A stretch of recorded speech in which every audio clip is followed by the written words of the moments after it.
Okay? Born again sa spirit po ito. Ito ay mapabagong isip, puso, kagustuhan. Talagang malaking, alam mo yon, malaking conviction, hindi lang conviction eh. Talagang ayaw mong gumawa ng kasalanan. Nandidiri ka kapag nagkakasala ka. Lalo na sa mga sexual desire. Actually guys, nakakadiri talaga. Sa mga sexual desire, nakakadiri po talaga. Alam mo yon, dati nung makamundong tao ako, kahit kayo, di ba? Yung mga kapatid natin dyan, nung makamundong gawain, ginadyo ka sa mga sexual desire sa mundo. At masaya ka sa lahat ng ginagawa mo.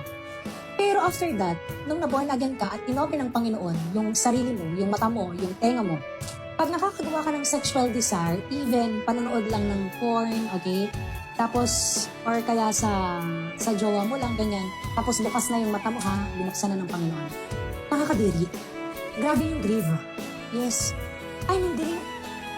Nakakadiri talaga. Hindi. Ayaw talaga.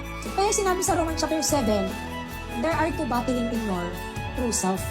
The law of sin and the law of God to your mind.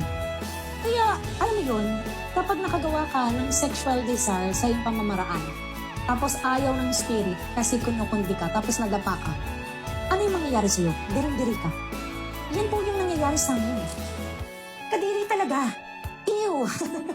Ew talaga. Okay? As in, pakiramdam mo may hindi tama sa ginawa mo. Hindi ka nag-i-enjoy. Hindi ka pwedeng mag-enjoy dyan. Sa sexual desire, hindi talaga. As in, ang lakas ng, alam mo yun, grieve. Like, kunwari, wala kang jowa, nadaba ka dahil sa panonood mo ng porn.